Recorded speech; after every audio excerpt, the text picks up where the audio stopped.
നമ്മൾ ഇന്ന് പറയുന്നൊരു വിഷയം എന്താണെന്ന് വെച്ചാൽ, ചില കൗൺസിലിംഗ് സെഷനുകളിലും അതുപോലെ തന്നെ വീഡിയോസിൻ്റെ താഴെ കമൻസും ഒക്കെ ആയിട്ട് വരുന്ന ഒരു പ്രധാനപ്പെട്ട ഒരു സങ്കടമാണ്. സങ്കടം എന്ന് പറഞ്ഞാൽ ചില സഹോദരിമാർ പറയാറുണ്ട്, ഞങ്ങളുടെ ഭർത്താക്കന്മാർക്ക് സെക്സിനോട് ഇപ്പോൾ ഇൻട്രസ്റ്റ് ഇല്ലാതെ ആയിട്ടുണ്ട്. ഞാൻ എത്രയൊക്കെ അണിഞ്ഞൊരുക്കി ചെന്നാലും എത്രയൊക്കെ വൃത്തിയായി ചെന്നാലും ഈ ഒരു താല്പര്യത്തോടു കൂടെ തുറന്നു പറയാൻ പറ്റുന്നില്ല, ഒരു നാണം എന്നെ സമ്മതിക്കുന്നില്ല. പക്ഷേ ഞാൻ എത്രയൊക്കെ തൽപരയായി അങ്ങോട്ട് ചെന്നാലും ഭർത്താവ് തിരിഞ്ഞു നോക്കുന്നില്ല എന്നുള്ളതാണ്. അതായത് ആദ്യകാലത്തൊക്കെ വിവാഹം കഴിഞ്ഞിടക്കൊക്കെ ഭയങ്കര ഇൻട്രസ്റ്റ് ആയിരുന്നു, ഭയങ്കര ആക്റ്റീവായിരുന്നു. നാൾക്ക് നാളിങ്ങനെ വർദ്ധിച്ചു വരുന്നതോടുകൂടെ കുറച്ച് വർഷങ്ങൾ കഴിഞ്ഞപ്പോൾ എന്നോട് ഈ ഒരു സെക്ഷൽ ഇൻട്രസ്റ്റ് ഇല്ലാതെ ആയിട്ടുണ്ട് എന്ന് പറഞ്ഞ ഒരു സങ്കടം ചില ആളുകളിൽ നിന്ന് കണ്ടു. ഇവിടെ പുരുഷന്മാർ മനസ്സിലാക്കേണ്ട ഒരു കാര്യം എന്താണെന്ന് വെച്ചാൽ, ഒരു 25 വയസ്സ് മുതൽ സ്ത്രീകൾക്ക് മെനപ്പോസ് സംഭവിക്കുന്നത് വരെ, അതായത് ആർത്തവ വിരാമം സംഭവിക്കുന്നത് വരെ സെക്ഷൽ ഇൻട്രസ്റ്റ് അവർക്കുണ്ടാകും എന്നുള്ളതാണ്. ആ സെക്ഷൽ ഇൻട്രസ്റ്റ് സാധാരണഗതിയിൽ കൂടുതലായി തന്നെ വേറെ കുഴപ്പങ്ങളൊന്നും ഇല്ലെങ്കിൽ അവർക്കുണ്ടാകും, ആ ഒരു ഡിസയർ അവർക്കുണ്ടാകും. ഈ സെക്ഷൽ ഇൻട്രസ്റ്റ് അവർക്ക് സാധ്യമാക്കാൻ പറ്റുന്ന ഒരേ ഒരു വഴി, ഹലാലായ വഴി അവരുടെ ഇണയാണ്, ഇല്ലേ?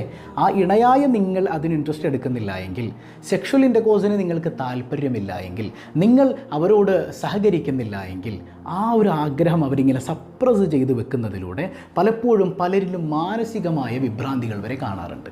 ഇതൊരു സൈക്കോളജിക്കൽ പ്രോബ്ലമായി തന്നെ ഞാൻ പറയാം. ചില ആളുകൾ പറയും, ഉസ്താദിന് വേറെ പണിയൊന്നുമില്ലേ? ഇതും കൃത്യമായി ഇസ്ലാം വിശദീകരിച്ച വിഷയം തന്നെയാണ്. പറയുന്നത് മനസ്സിലാകുന്നുണ്ടോ? ഞാനായിട്ട് കുറേ ഓപ്പണായ കാര്യങ്ങളൊന്നുമല്ല ഈ പറയുന്നത്. നമ്മൾ ഈ സെക്സ് എന്ന വാക്ക് കേൾക്കുമ്പോഴേക്ക് നിങ്ങൾ മോശം കമൻറ്റുമായി വരല്ലേ സഹോദരങ്ങളെ? നമ്മുടെ ലൈഫിൽ ആവശ്യമുള്ളൊരു കാര്യം. പല ഘട്ടങ്ങളിലും ജീവിതം തകർന്നു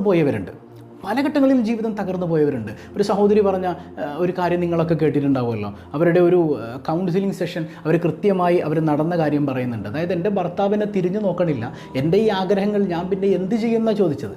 പറയുന്നത് മനസ്സിലാകുന്നുണ്ട്. അവർ ഓടിപ്പോകാനുള്ളൊരു റീസൺ പറഞ്ഞതാണ്. അപ്പോൾ ഞാൻ പറയുന്ന എല്ലാവരും അങ്ങനെയാണെന്നല്ല, പക്ഷേ ഭൂരിഭാഗം ആളുകളും ആ ആഗ്രഹം ഇങ്ങനെ കടിച്ചമർത്തി വെച്ചിരിക്കുകയാണ്. അതുകൊണ്ട് തന്നെ അവരുടെ സ്വഭാവത്തിൽ മാറ്റങ്ങൾ ഉണ്ടാകും. അവർക്ക് ഭയങ്കര ദേഷ്യം സംഭവിക്കാം.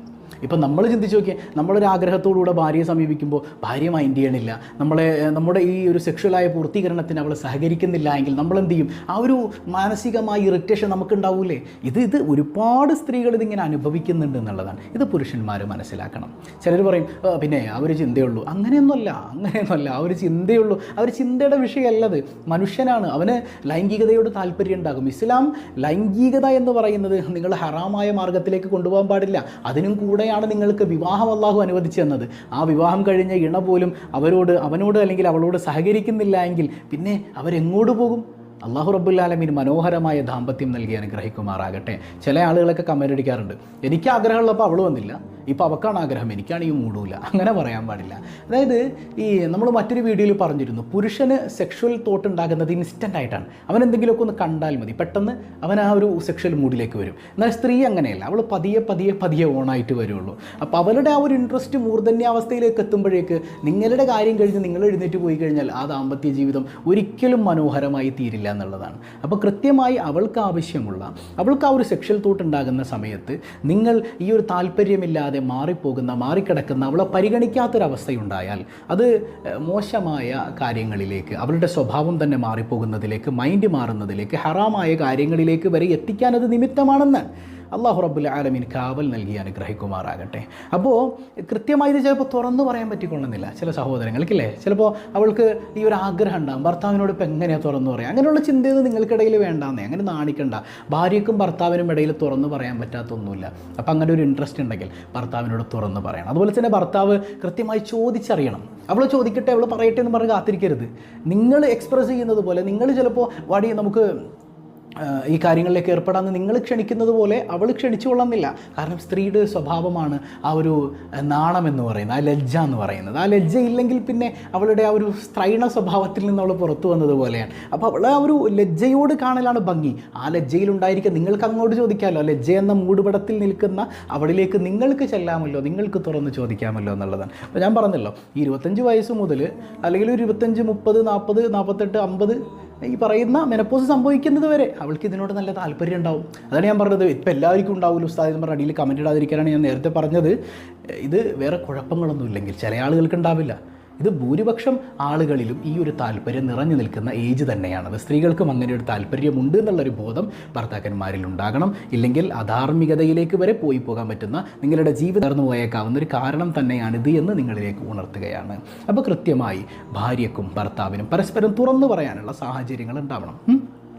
ഭാര്യയ്ക്ക് ഭർത്താവിനോടും ഭർത്താവിന് ഭാര്യയോടും പരസ്പരം ആ ഇണയും തുണയുമായി നിങ്ങൾ നിൽക്കുന്നിടത്തോളം നിങ്ങൾക്ക് അങ്ങോട്ടും ഇങ്ങോട്ടും ഷെയർ ചെയ്യുന്നതിന് എന്താണ് മടി? അപ്പോൾ അതിനുള്ളൊരു സ്വാതന്ത്ര്യം രണ്ടുപേരും പകർന്നു നൽകുക എന്നുള്ളതാണ്. ആ മനോഹരമായ ദാമ്പത്യം രണ്ടുപേർക്കും ഹൃദ്യമായി ആസ്വദിക്കാൻ കഴിഞ്ഞാൽ ആ ജീവിതം മനോഹരമാണ്. അതുകൊണ്ട് ഞാൻ എപ്പോഴും പറയാറുണ്ട്, സെക്ഷൽ ലൈഫ് മനോഹരമായാൽ ഒരു പരിധിവരെ നമ്മുടെ ലൈഫിൽ ഇങ്ങനെ വളരെ ഹാപ്പിനെസ് നിറഞ്ഞു നിൽക്കും. ചിലർ പറയും സ്നേഹം ഉണ്ടായാൽ മതി. ഈ സ്നേഹം വെറുതെ ഉണ്ടാവില്ല. ഈ സെക്സ് ഉണ്ടായാൽ നിർബന്ധം അങ്ങനെയൊന്നും ഞാൻ പറയുന്നില്ല. ഈ സെക്സ് ഉണ്ടായാലേ സ്നേഹം ഉണ്ടാവും അങ്ങനെയൊന്നുമില്ല. പക്ഷേ സ്നേഹം വർദ്ധിക്കാൻ, സ്നേഹത്തിൻ്റെ ഒരു മൂർധന്യാവസ്ഥയിലേക്ക് എത്താൻ ഈ ലൈംഗികത അത്യാവശ്യമാണ് നമ്മുടെ ലൈഫിൽ. എത്ര വലിയ പിണക്കങ്ങളും ഒരു സെക്ഷൽ ഇതിലേക്ക് നമ്മൾ കടന്നു കഴിഞ്ഞാൽ, ഇൻ്റർകോഴ്സിലേക്ക് കടന്നു കഴിഞ്ഞാൽ അതിനുശേഷം പിണക്കങ്ങളൊക്കെ മറന്നു പോകുന്നത് കാണാം. പറയുന്നത് മനസ്സിലാകുന്നുണ്ടോ? ഒരു 2-3 മാസം നിങ്ങൾ അടുപ്പിച്ച് ഇണയുമായി സെക്ഷൽ ലൈഫിൽ ഏർപ്പെടാത്ത ആളുകളൊക്കെ കൗൺസിലിംഗ് വരുമ്പോൾ നമ്മൾ നോക്കുന്നത് എപ്പോഴും അവരുടെ ജീവിതത്തിൽ പ്രശ്നമാണ്. ഞാനപ്പോൾ ചില കാര്യങ്ങളൊക്കെ പറഞ്ഞു കൊടുത്ത് വിട്ടു. 2 ആഴ്ച കഴിഞ്ഞപ്പോൾ അവരെ കണ്ടു, ഇപ്പം എങ്ങനെയാണ്? ഇപ്പോൾ കുഴപ്പമൊന്നുമില്ല, അടിപൊളിയാണ്. കാരണം എന്താ? ഇതിൻ്റെ ഇടയിൽ സെക്ഷൽ ഇൻ്റർകോഴ്സ് കൃത്യമായിരുന്നു എന്നുള്ളതാണ്. പറയുന്നത് മനസ്സിലാകുന്നുണ്ട്? അപ്പോൾ നിങ്ങളുടെ ജീവിതം മനോഹരമാക്കാൻ സെക്ഷൽ ഇൻ്റർകോഴ്സ് ഭാര്യയും ഭർത്താവിനും ഇടയിൽ മനോഹരമായിട്ട് വേണം. അവളെയും കൂടെ പരിഗണിച്ച് ഭംഗിയായ ലൈഫ് മുമ്പോട്ട് കൊണ്ടുപോകണം. അല്ലാഹു റബ്ബുൽ ആലമീൻ ഹൃദ്യമായൊരു ദാമ്പത്യം നൽകി അനുഗ്രഹിക്കട്ടെ. അസ്സലാമു അലൈക്കും വറഹ്മത്തുള്ളാഹി വബറകാതുഹു.